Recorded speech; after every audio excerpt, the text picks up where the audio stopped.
ನಮಸ್ತೆ.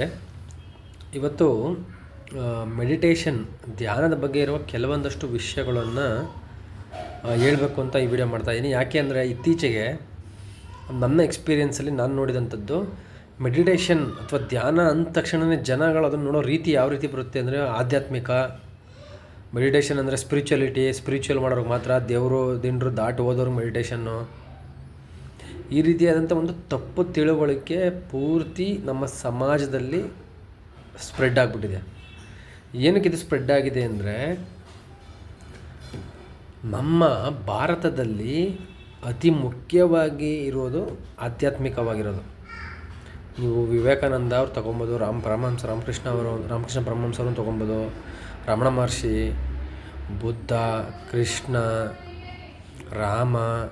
ನಮ್ಮದು ಪೂರ್ತಿ ಪರಂಪರೆ. ನಮ್ಮ ಭಾರತ ಅಂದ್ರೇ ಅದು ಆಧ್ಯಾತ್ಮಿಕ ಅಥವಾ ಸ್ಪಿರಿಚುವಾಲಿಟಿ. ಬಟ್ ಆ್ಯಕ್ಚುಲಿ ಸ್ಪಿರಿಚುವಾಲಿಟಿ ಮತ್ತು ಆಧ್ಯಾತ್ಮಿಕ ಅಂದರೆ ಏನು ಅನ್ನೋದು ಜನಗಳಿಗೆ ಯಾರಿಗೂ ಗೊತ್ತಿಲ್ಲ. ಆ್ಯಕ್ಚುಲಿ ಸ್ಪಿರಿಚುವಾಲಿಟಿ, ಆಧ್ಯಾತ್ಮಿಕ ಅಂದರೆ it's not something that is outside of our daily life. It's A part of our daily life. ಯಾವ ಥರ ಅಂದರೆ,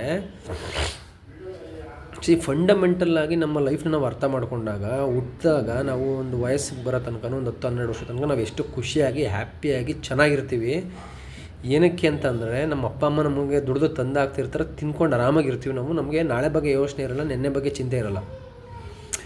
so we will almost living in the present till at the age of at least ನಾವೊಂದು 10th SSLC PUC ಹೋಗೋ ತನಕ ನಾವು ಹಂಗೆ ಇರ್ತೀವಿ ನೋಡಿ.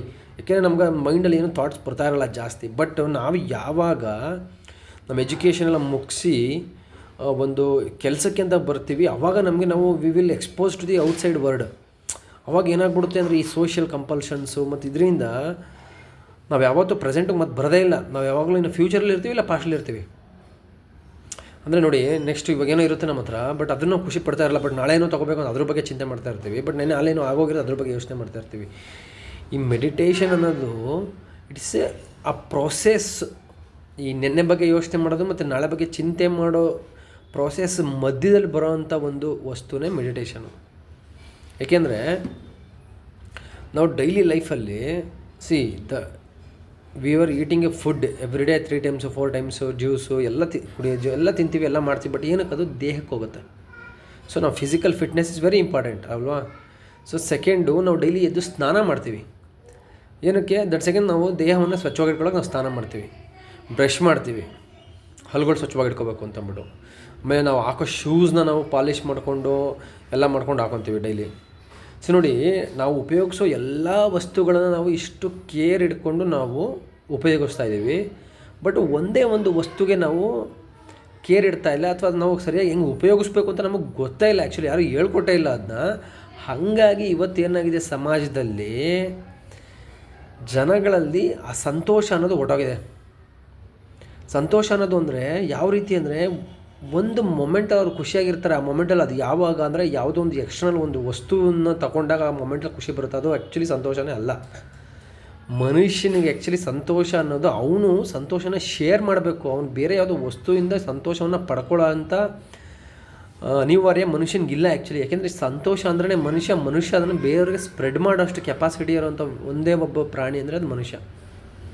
ಬಟ್ ಅದೇನಾಗಿದೆ, ಆ ಸಂತೋಷ ಅನ್ನೋದನ್ನು ಮನುಷ್ಯ ಇವತ್ತು ಮೆಟೀರಿಯಲಲ್ಲಿ, ಮನೆ, ಮದುವೆ, ಹೆಂಡತಿ, ಮಕ್ಕಳು, ಕಾರು, ಟೂರು, ಈ ರೀತಿ ಬೇರೆ ಬೇರೆ ಹೊರಗಡಿನ ವಿಷಯಗಳಿಗೆ ಅವನು ಅಟ್ಯಾಚ್ ಆಗಿರೋದ್ರಿಂದ ಅದು ಸತ್ಯನೇ, ಅದು ಸಂತೋಷ ಕೊಡ್ತಾಯಿದೆ, ಇಲ್ಲ ಅಂತಲ್ಲ. ಬಟ್ ಎಷ್ಟುವರೆಗೆ ಕೊಡ್ತದು ನೋಡಿ. ಎಕ್ಸಾಂಪಲ್ಲು, ಈಗ ಯಾರೋ ಒಬ್ಬರು ಮಾರುತಿ ಸ್ವಿಫ್ಟ್ ಕಾರ್ನ ತೊಗೊಂಡ್ರೆ, ಅವರು ಅದನ್ನು 2 ವರ್ಷ ಯೂಸ್ ಮಾಡಿದ್ರೆ 3ನೇ ವರ್ಷಕ್ಕೆ ಅವ್ರಿಗೆ ಆಲ್ರೆಡಿ ಆ ಕಾರ್ ಮೇಲೆ ಬೇಜಾರು ಬಂದಿರುತ್ತೆ. ಬೇರೆ ಯಾವುದೋ ಒಳ್ಳೆ SUV ತೊಗೋಬೇಕು ಅಂತ ಯೋಚನೆ ಮಾಡ್ತಿರ್ತಾರೆ.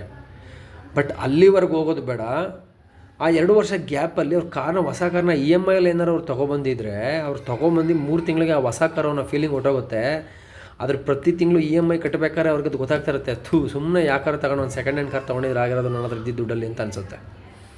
ಅದ್ರ ಜೊತೆಗೆ ಫಸ್ಟ್ ಇಯರ್ ಕಂಪ್ಲೀಟ್ ಆದಾಗ ಇನ್ಶೂರೆನ್ಸ್ ಬರುತ್ತಲ್ಲ, ಇನ್ಶೂರೆನ್ಸ್ ಕಟ್ಟಬೇಕಾದ್ರಂತೂ ಇನ್ನೂ ಅಲ್ಲೇ 1 ವರ್ಷ ಆಗೇ ಹೋಯ್ತಾ ಇನ್ಶೂರೆನ್ಸ್ ಕಟ್ಟಬೇಕು ಅನ್ನಿಸ್ತಾ ಇರುತ್ತೆ.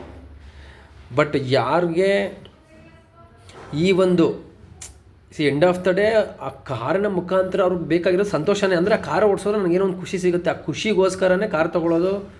ಬೇರೆ ಎಲ್ಲ ಎಲ್ಲ ವಿಷಯಗಳನ್ನ ನಾವು ಭೂಮಿ ಮೇಲೆ ಮಾಡೋವಂಥದ್ದು ನಮ್ಮ ಸಂತೋಷಕ್ಕೋಸ್ಕರ. ಬಟ್ ಆ ನಮ್ಮ ಸಂತೋಷ ಎಲ್ಲಿದೆ? ನಮ್ಮ ಮನಸ್ಸಿನಲ್ಲಿದೆ.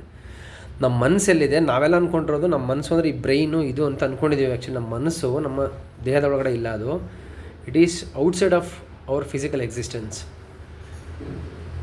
ಸೊ ಆ ಭಾವನೆ ನೋಡಿ ನಮಗೆ ಎಕ್ಸಾಂಪಲ್ ಅದು ಹೆಂಗೆ, ಅದನ್ನು ನೀವು ಮನಸ್ಸು ಅನ್ನೋದು ಹೆಂಗೆ ಅರ್ಥ ಮಾಡ್ಕೋಬೇಕು ನೀವು ಯೋಚನೆ ಮಾಡಿದ್ದೀವಿ ನೋಡಿ. ಈಗ ಇಲ್ಲಿ ಕೂತಿರ್ತೀರಾ, ಒಂದು ವರ್ಷದ ಹಿಂದೆ ನೀವು ಯಾವುದೋ ಒಂದು ಟ್ರಿಪ್ ಹೋಗಿರ್ತೀರ, ಅಲ್ಲಿ ತುಂಬ ಎಂಜಾಯ್ ಮಾಡಿರ್ತೀರ. ನೀವು ಸುಮ್ಮನೆ ಇಲ್ಲಿ ಕೂತ್ಕೊಳ್ಳಿ, ನೀವು ಆ ಟ್ರಿಪ್ಗೆ ಹೋಗಿದ್ದನ್ನು ಇಮ್ಯಾಜಿನೇಷನ್ ಮಾಡ್ಕೊಳ್ಳಿ.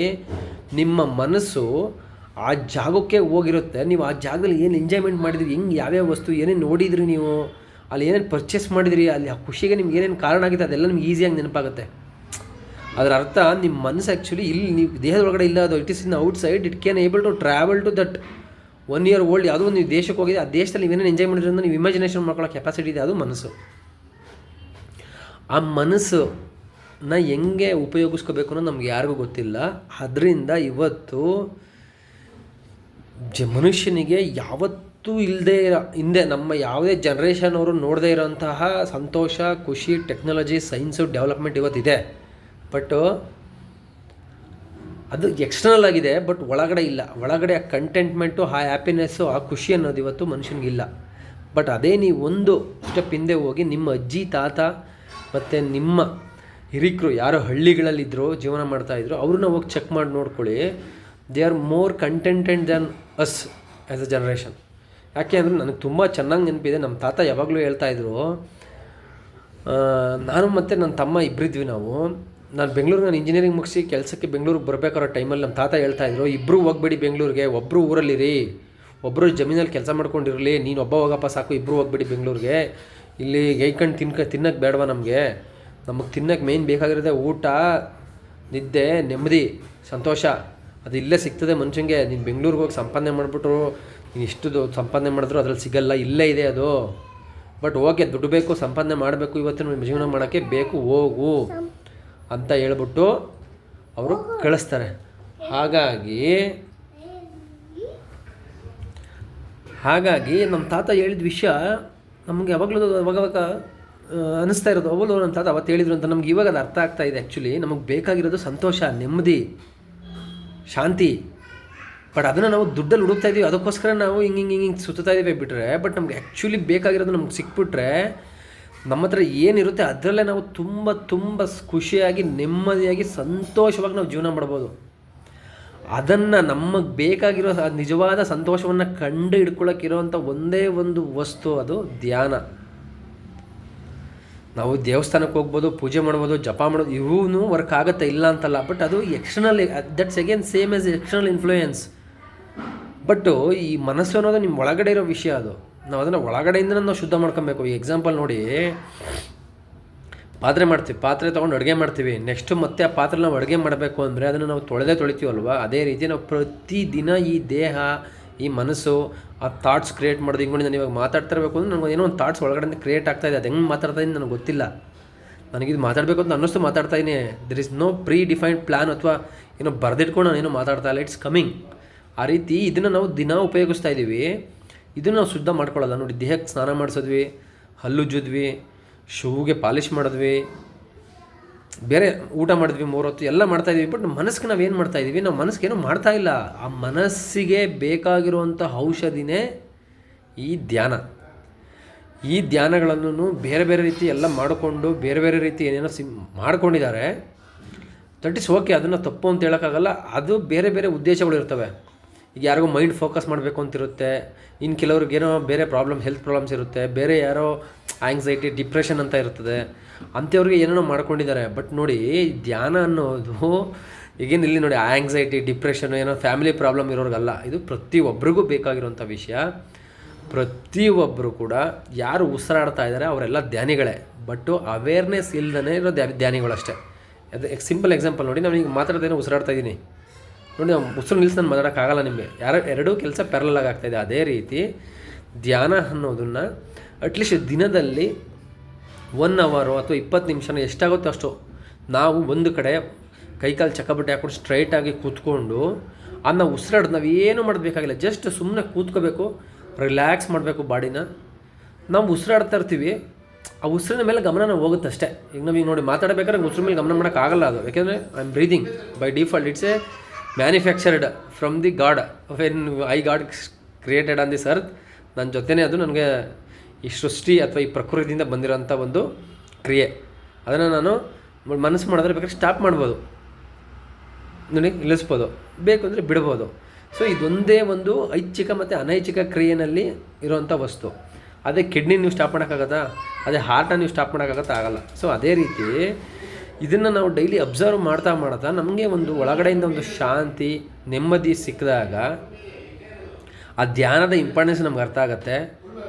ನಮಗೆ ಆ ಒಂದು ನಾವೇನೋ ಹುಡುಕ್ತಾ ಇರೋ ಒಂದು ವಸ್ತು ನಮ್ಗೆ ಅಲ್ಲಿ ಒಳಗಡೆ ಸಿಗೋಕ್ಕೆ ಸ್ಟಾರ್ಟ್ ಆಗುತ್ತೆ. ಮತ್ತು ಇದರಿಂದ ನಮ್ಮ ಥಿಂಕಿಂಗ್ ಪ್ರೊಸೆಸ್ ಇಂಪ್ರೂವ್ ಆಗುತ್ತೆ. ಮತ್ತು ನಾವು ಮಾಡೋ ಕೆಲಸಗಳು ಬೇಗ ಆಗ್ತವೆ. ನೀವು ಹಿಂದೆ ಯಾವುದೋ ಒಂದು ಕೆಲಸನ 2 ಅವರ್ 3 ಅವರ್ ತೊಗೊಂಡ್ರೆ, ಇದು ನೀವು ನೀವು ಸ್ವಲ್ಪ ಕಂಟಿನ್ಯೂಸ್ ಆಗಿ 1 ವರ್ಷ 2 ವರ್ಷ ಧ್ಯಾನ ಮಾಡಿದ್ರೆ ಅದೇ ಕೆಲಸ ನಿಮಗೆ 45 ಮಿನಿಟ್ಸಲ್ಲಿ ಮುಗಿಯುತ್ತೆ. 10-15 ಮಿನಿಟ್ಸ್ ಸೇವ್ ಆಗುತ್ತೆ. ನಿಮಗೆ ಟೈಮ್ ಈಸ್ ಮನಿ ಅಲ್ವಾ? ನೀವು ದುಡ್ಡು ಸಂಪಾದನೆ ಮಾಡಬೇಕು ಅಂದರೆ ನಿಮ್ಗೆ ಟೈಮ್ ಬೇಕು. ನಿಮ್ಮ ಟೈಮ್ ಎಷ್ಟು ಜಾಸ್ತಿ ಆಗುತ್ತೋ ಅಷ್ಟು ನಿಮಗೆ ಎಫಿಷಿಯನ್ಸಿ ಎಷ್ಟು ಜಾಸ್ತಿ ಆಗುತ್ತೋ ಅಷ್ಟು ದುಡ್ಡು ಜಾಸ್ತಿ ನೀವು ಸಂಪಾದನೆ ಮಾಡ್ಬೋದು, ಖುಷಿಯಾಗಿರ್ಬೋದಲ್ವ. ಅಂದರೆ ಈ ಸಂತೋಷದ ಜೊತೆಗೆ ನಿಮಗೆ ಮೆಟೀರಿಯಲಿಸ್ಟಿಕ್ ಸಂತೋಷವೂ ಧ್ಯಾನದ ಒಂದು ಭಾಗವಾಗಿ ನಿಮ್ಗೆ ಸಿಗುತ್ತೆ. ಹಾಗಾಗಿ ನಾನೇನು ಕೇಳೋದು ಅಂದರೆ, ಪ್ರತಿಯೊಬ್ಬರು ಭೂಮಿ ಮೇಲಿರೋ ಪ್ರತಿಯೊಬ್ಬ ಮನುಷ್ಯನೂ ಕೂಡ ಧ್ಯಾನ ಮಾಡಬೇಕು. ಅವೇರ್ನೆಸ್ಗೆ ಬರಬೇಕು. ಅವರು ಆ ಉಸಿರಾಟದ ಕ್ರಿಯೆ ಇದೆಯಲ್ಲ ನೋಡಿ, ದುಡ್ಡು ಎಷ್ಟು ಏನೇ ಇದ್ರೂ ಕೂಡ ನಿಮ್ಮ ಉಸಿರು ಒಂದ್ಸಲ ನಿಂತಿದ್ರೆ ಮುಗೀತು, finish, you are done for this life. So ಆ ಉಸಿರನ್ನ ನಾವು ಟೇಕನ್ ಫಾರ್ ಗ್ರಾಂಡೆಡಾಗಿ ತೊಗೊಂಡಿದ್ದೀವಿ. ಯಾಕೆ ಅಂದರೆ it is nature created and it's a ಪ್ರಕೃತಿಯಲ್ಲಿ ಫ್ರೀಯಾಗಿ ನಮ್ಗೆ ಅವೈಲೇಬಲ್ ಇದೆ. ಅದೇ ಕೊರೋನಾದಲ್ಲಿ ನೋಡಿ ಗೊತ್ತಾಯಿತು, ಆಕ್ಸಿಜನ್ ಪ್ರಾಬ್ಲಮ್ ಬಂದಾಗ ಆಕ್ಸಿಜನ್ ಸಿಲಿಂಡ್ರ್ ಅಂತೆಲ್ಲ ಹೊಡೆದಾಡಿದ್ವಿ. ಅಂಥ ಒಂದು ಅಂಥ ಒಂದು ರೇರೆಸ್ಟ್ ಆಫ್ ದ ರೇರೆಸ್ಟ್ ಒಂದು ವಸ್ತುನ ನಮಗೆ ಪ್ರಕೃತಿ ನ್ಯಾಚುರಲಾಗಿ ಕೊಟ್ಟಿದೆ, ಉಸಿರಾಟ ಆಕ್ಸಿಜನ್ ಅಂತೇಳಿ. ಅದನ್ನು ನಾವು ನೆಗ್ಲೆಕ್ಟ್ ಮಾಡಿದ್ದೀವಿ ಅಷ್ಟೇ. ನಾವು we should come back to this awareness, we should come back to the meditation. ಎಲ್ಲರೂ ಧ್ಯಾನ ಮಾಡಬೇಕು. ಧ್ಯಾನವನ್ನು ಮಾಡಿ ನೀವೇನಿದ್ದೀರಿ, ನೀವು ಕೋಟಿನೇ ಕುಳಿ ಆಗಿರ್ಬೋದು ಅಥವಾ ನೀವು ಇವತ್ತು ಭಿಕ್ಷೆ ಬೇಡ್ತಾ ಇರ್ಬೋದು, ಅದರಲ್ಲಿ ನೀವೊಂದು ಕಂಟೆಂಟ್ಮೆಂಟು, ನೆಮ್ಮದಿಯನ್ನು ಹುಡ್ಕೊಂಡು ಸಂತೋಷವಾಗಿ ನೀವು ಬದುಕೋಕ್ಕೆ ಸ್ಟಾರ್ಟ್ ಮಾಡಿದಾಗ ನಿಮಗೆ ಮುಂದೆ ಏನು ಸಿಗಬೇಕು ಅದು ಸಿಗುತ್ತೆ. ಅದು ದುಡ್ಡಾಗ್ಬೋದು, ಆಸ್ತಿ ಆಗ್ಬೋದು, ಮದುವೆ ಆಗ್ಬೋದು, ಹೆಂಡತಿ ಆಗ್ಬೋದು, ಮಕ್ಕಳಾಗ್ಬೋದು, ಎಲ್ಲವೂ ನಿಮ್ಮ ಅಂದ್ಕೊಂಡಂಗೆ ನಿಮ್ಮ ಸಂತೋಷಕ್ಕೆ ಬೇಗ ಆಗೋದಂಥ ನಿಮ್ಮ ಅನುಗುಣಕ್ಕೆ ತಕ್ಕನಾಗಿ ಎಲ್ಲವೂ ಸಿಗ್ತಾ ಹೋಗುತ್ತೆ. ಇನ್ನು ಸ್ಪಿರಿಚುವಲ್ ಲೈನ್ ಆಫ್ ಅಂತ ಬಂದಾಗ ನಿಮ್ಮ ಕೆಟ್ಟ ಕರ್ಮಗಳು ಕಡಿಮೆ ಆಗ್ತಾ ಹೋಗ್ತವೆ. ನೀವು ಯಾವುದೋ ಒಂದು ಒಳ್ಳೆ ಕರ್ಮಗಳು ಇರೋದ್ರಿಂದನೇ ಮನುಷ್ಯರಾಗಿ ಹುಟ್ಟಿರ್ತೀವಿ. ಆ ಒಂದು ಒಳ್ಳೆ ಪುಣ್ಯಗಳು ಜಾಸ್ತಿ ಆಗ್ತಾ ನೀವು ಅಂದ್ಕೊಂಡಿಕ್ಕಿಂತ ಚೆನ್ನಾಗಿ ಜೀವನ ಚೆನ್ನಾಗಾಗುತ್ತೆ, ಇನ್ನೂ ಚೆನ್ನಾಗಿ ನೆಮ್ಮದಿಯಾಗಿ ಸಂತೋಷವಾಗಿ ಬದುಕ್ಬೋದು ಅಂತ ಹಾರೈಸ್ತಾ, ಎಲ್ಲರಿಗೂ ಭಗವಂತ ಅಥವಾ ಈ ಪ್ರಕೃತಿ ಒಳ್ಳೇದು ಮಾಡಲಿ. ಎಲ್ಲರೂ ಧ್ಯಾನಕ್ಕೆ ಬರಬೇಕು, ಎಲ್ಲರೂ ಧ್ಯಾನವನ್ನು ಅರ್ಥ ಮಾಡ್ಕೋಬೇಕು. ಪ್ರತಿಯೊಬ್ಬರು ಕೂಡ ಸುಮ್ಮನೆ ಕೂತ್ಕೊಂಡು ಅವರ ಉಸಿರಾಟದ ಕ್ರಿಯೆಯನ್ನು ಗಮನಿಸೋದೇ ಒಂದು ಧ್ಯಾನ ಅಂತ ತಿಳ್ಕೊಬೇಕು. ಈ ಮಂತ್ರ, ದೇವಸ್ಥಾನ ಪೂಜೆ ಮಾಡೋದು ಅದು ಯಾವುದು ಕೂಡ ಸ್ಪಿರಿಚುಯಾಲಿಟಿಯ ಭಾಗ ಅಂತ ಹೇಳ್ಬೋದು. ಬಟ್ ಅದು ಯಾವುದೂ not A scientific way of doing anything. ಇದೆಲ್ಲ ಒಂದು ಬೇರೆ ಮನುಷ್ಯ ನಿರ್ಮಿತವಾದಂಥ ಒಂದು ವಸ್ತುಗಳು. ಹಾಗಾಗಿ ಇವಾಗ ಎಲ್ಲರೂ ಧ್ಯಾನ ಮಾಡೋದನ್ನು ಕಲಿಬೇಕು.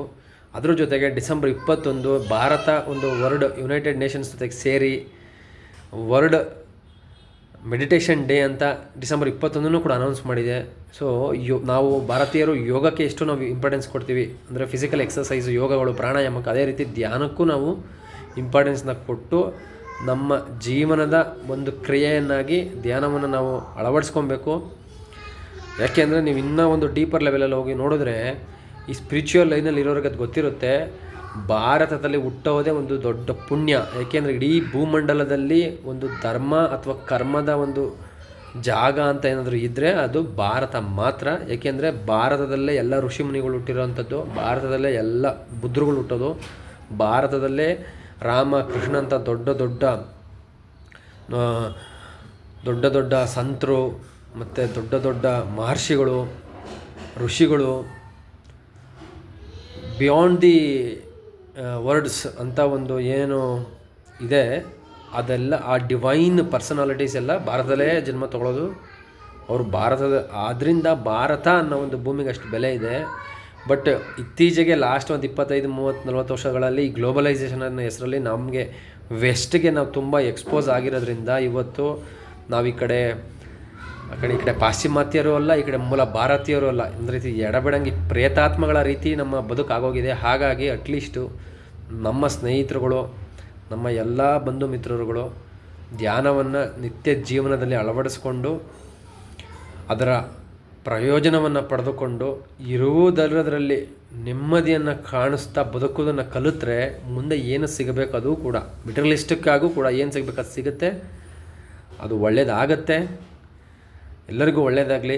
ಸಕಲ ಜೀವರಾಶಿಗಳು, ಕಣ್ಣಿಗೆ ಕಾಣದಿರುವ ಎಲ್ಲ ಜೀವರಾಶಿಗಳಿಗೆ ಶಾಂತಿ, ನೆಮ್ಮದಿ, ಆರೋಗ್ಯ ಸಿಗಲಿ ಅಂತ ನಾನು ಹಾರೈಸ್ತಾ, ಇದರ ಜೊತೆಗೆ ಎಸ್.ಎನ್. ಗೋಯಂಕಾಜಿ ಅಂತ ಹೇಳಿ ಒಬ್ಬರು ಮಹಾನ್ ವ್ಯಕ್ತಿ ಮಯನ್ಮಾರಿಂದ ಭಾರತಕ್ಕೆ ಬಂದು ಅವರ ಪೂರ್ತಿ ಜೀವನವನ್ನು ಈ ಧ್ಯಾನ ಅನ್ನೋ ಒಂದು ಇದಕ್ಕೆ ಡೆಡಿಕೇಟ್ ಮಾಡಿ ನಮ್ಮ ಭಾರತದ ಸರ್ಕಾರದಿಂದ ಪದ್ಮಶ್ರೀ ಪ್ರಶಸ್ತಿಯನ್ನು ಸಹ ಅವರು ತಗೊಂಡ್ರು.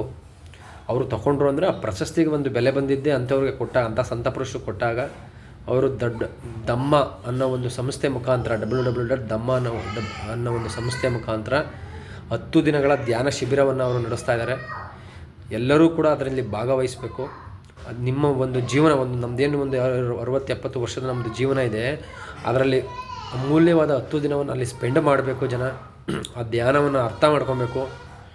ಅರ್ಥ ಮಾಡಿಕೊಂಡ್ರೆ ಜೀವನವನ್ನು ಯಾವ ರೀತಿ ನಡೆಸಬೇಕು ಅನ್ನೋ ಒಂದು ಮೂಲಭೂತ ಅರ್ಥ ಮನುಷ್ಯನಿಗೆ ಸಿಗುತ್ತೆ. ಶಾಂತಿ, ನೆಮ್ಮದಿ ಅನ್ನೋದು ಮನುಷ್ಯನ, ಸಂತೋಷ ಅನ್ನೋದು ಮನುಷ್ಯನ ಮೂಲಭೂತ ಹಕ್ಕು ಅನ್ನೋದು ಅಲ್ಲಿ ಅರ್ಥ ಆಗುತ್ತೆ.